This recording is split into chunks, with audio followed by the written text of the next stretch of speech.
Hay un cumpleaños esta semana, este 5 de diciembre en Cuba, que está provocando indignación, asco, difícil de procesar para prácticamente todo el mundo en América Latina y específicamente para los cubanos.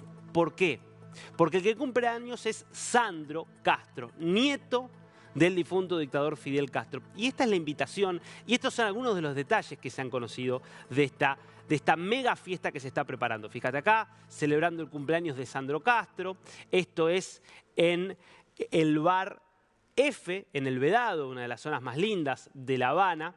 ¿Y qué es lo que se sabe? Primero te cuento. Este bar es propiedad de Sandro Castro, ¿no? Y vos te preguntarás, ¿pero cómo? ¿No es todo propiedad del Estado? Claro, el problema en Cuba es que el comunismo es para la mayoría de la población. Hay un grupo que puede hacer capitalismo y llenarse de plata.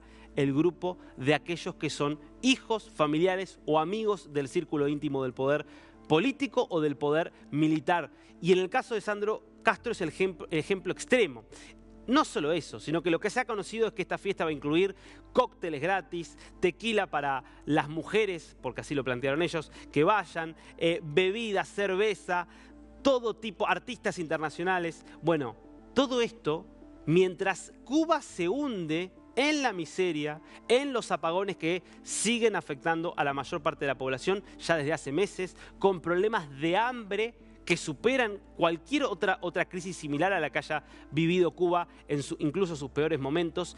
En ese contexto, este joven, conocido ya por su vida de lujos, por andar en Mercedes-Benz, por moverse como si fuera un rey saudí, pero en un país con las privaciones de Cuba, bueno, genera una indignación realmente brutal. Por eso me parece importante, más allá de contar la noticia, que quede claro de qué se trata el régimen, porque cuando uno quiere ver de qué se trata un régimen, tiene que ver, entre otras cosas, cómo viven los hijos de esos dictadores mientras la población está en la más absoluta miseria. Me parece importante hablar con alguien que sepa de verdad lo que pasa en Cuba y que nos pueda contar un poco acerca de cuál es esa situación. Por eso para mí es un placer poder saludarla a Rosa María Payá, que es fundadora de Cuba Decide. Hemos conversado ya hace tiempo en DNews. Rosa María, ¿cómo le va? Aquí Darío Misraji. Muy bien, muy buenos días, Darío. Gracias por tenerme. Bueno, sensaciones que le produjo ver esta invitación, como seguramente también le habrá pasado cuando vio cómo vivía el hijastro de Díaz-Canel, de romance con una actriz de Hollywood, Ana de Armas, por España.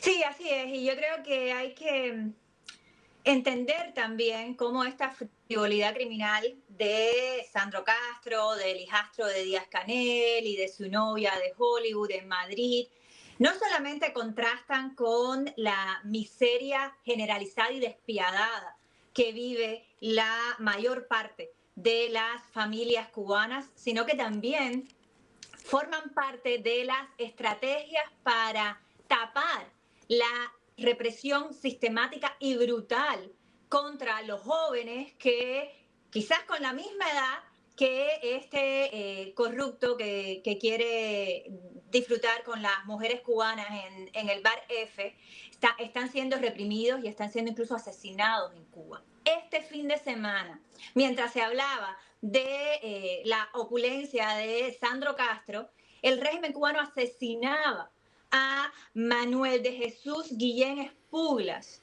un joven promotor de Cuba Decide, promotor de nuestra iniciativa, que lleva 3 años preso, que estuvo condenado a 6 años simplemente por manifestarse pacíficamente en las protestas del 11 de julio y que durante este fin de semana los amigos y los familiares de Sandro Castro condenaron a muerte a golpes. Los miembros del Ministerio del Interior en la cárcel del Combinado del Este de La Habana amarraron por el cuello a Manuel Guillén, de 30 años, y lo golpearon hasta que lo mataron. Y luego le entregaron el cuerpo sin vida, lleno de moretones, a su madre, que está desde este domingo destrozada, pero además con un valor increíble, denunciando el asesinato de su hijo.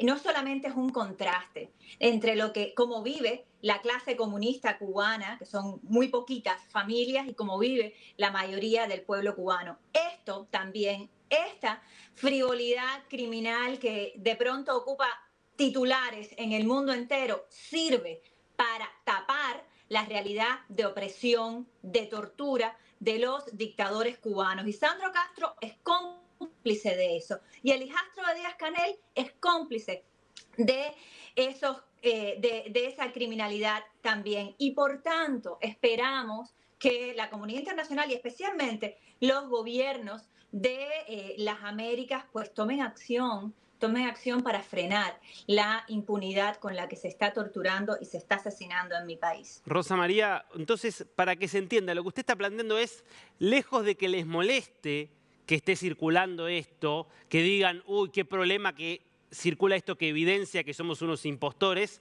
usted dice, no, les conviene porque prefieren que circule esto a que circule que están asesinando gente y reprimiendo brutalmente.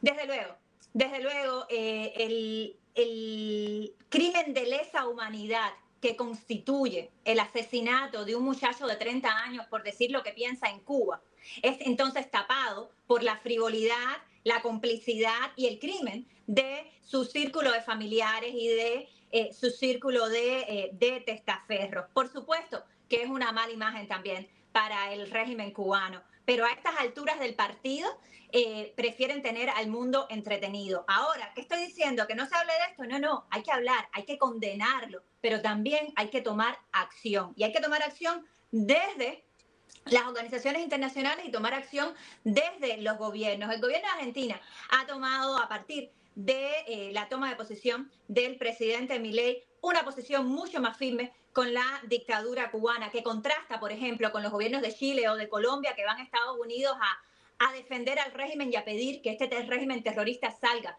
de la lista de países terroristas. Pero todas estas acciones tienen que ser acompañadas por acciones de presión sobre esa dictadura. No se justifica que Sandro Castro y el hijastro de Díaz-Canel y todo su círculo de familiares y de testaferros pueda seguir disfrutando y moviendo el dinero que le han robado al régimen cubano en el sistema financiero internacional, que puedan aterrizar en cualquier capital democrática con los fondos que le pertenecen al pueblo cubano y despilfarrarlos en sus frivolidades mientras sirven para tapar la opresión y la tortura contra la ciudadanía cubana y frenar este movimiento corrupto en el sistema financiero internacional, frenar esta opulencia criminal, frenar que disfruten de una legitimidad y de un reconocimiento que el pueblo cubano jamás les ha dado, sí está en manos de los gobiernos democráticos, sí está en manos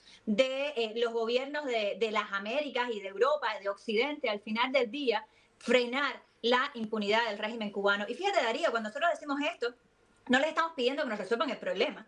En realidad les estamos solicitando lo mínimo. Les estamos solicitando que no empeoren la situación del pueblo cubano con su silencio o permitiendo esta corrupción que sale del círculo de poder de los comunistas en mi país. Rosa, mientras se dan estas situaciones de una represión que sin duda está recrudeciendo, lo veíamos cuando fueron los apagones con Díaz-Canel, diciendo que eran borrachos y casi más o menos que terroristas los que protestaban porque hacía por ahí 4 o 5 días que no tenían luz, y vemos las condenas que sigue habiendo para todos aquellos que han protestado en los últimos años. También vemos un éxodo que parece sin precedentes. ¿La crisis que está viviendo hoy Cuba es la mayor de su historia? Es la mayor de su historia reciente. Los que vivimos el periodo especial en los 90, yo era muy pequeña, los que los vivieron con uso de razón denuncian que la situación actual es todavía peor. Estamos ante condiciones de estado fallido para el pueblo cubano. La única razón por la que Cuba, por la que mi país no es un estado fallido en este momento, es porque los criminales familiares de Sandro Castro mantienen el control territorial y mantienen el monopolio de la fuerza y mantienen la represión y la usan todos los días, es lo único que son eficientes. Pero el Estado secuestrado por estas familias no tiene la capacidad de proveer servicios públicos esenciales, no tiene la capacidad de proteger a la población contra desastres naturales, es responsable de masivas violaciones a los derechos humanos y de crímenes de lesa humanidad. Es decir, Todos los requisitos de un Estado fallido se dan en mi país, excepto el de el monopolio de la fuerza en manos del Estado. Y precisamente por eso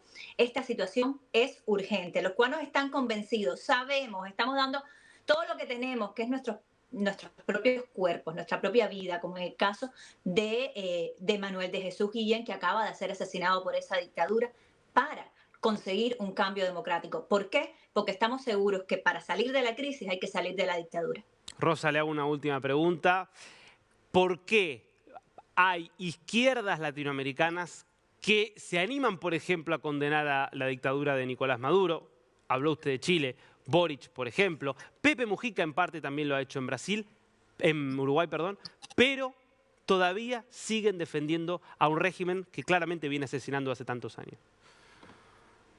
Esa inconsistencia van a tener que explicarlas ellos.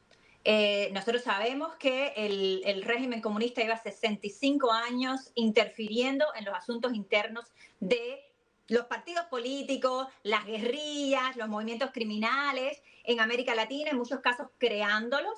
Las relaciones incestuosas que tengan estos referentes políticos con los torturadores de La Habana tendrán que explicarlas y superarlas.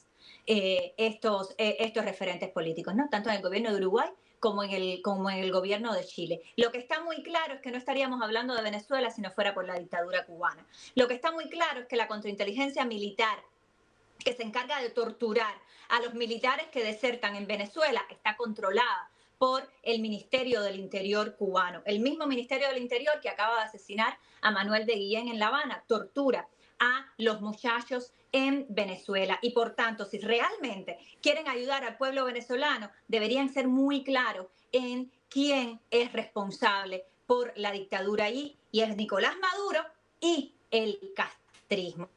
Y solamente enfrentando el problema real podremos avanzar hacia la libertad y la estabilidad democrática, que por otro lado es inalcanzable si no removemos, si no eliminamos de una vez y por todas al aparato de inteligencia del régimen comunista cubano en la isla de Cuba. Así que Chile, Uruguay, Colombia tienen ahí muy clara una oportunidad de salir de la inestabilidad democrática que vive nuestra región si sus trasnoche ideológico u otras razones de otra índole que no puede ser legítima, no se lo permiten. Bueno, los pueblos de estos países deberían actuar en consecuencia. Rosa María Payá, fundadora de Cuba Decide, muchísimas gracias por este tiempo con Niños. Muchas gracias, Darío.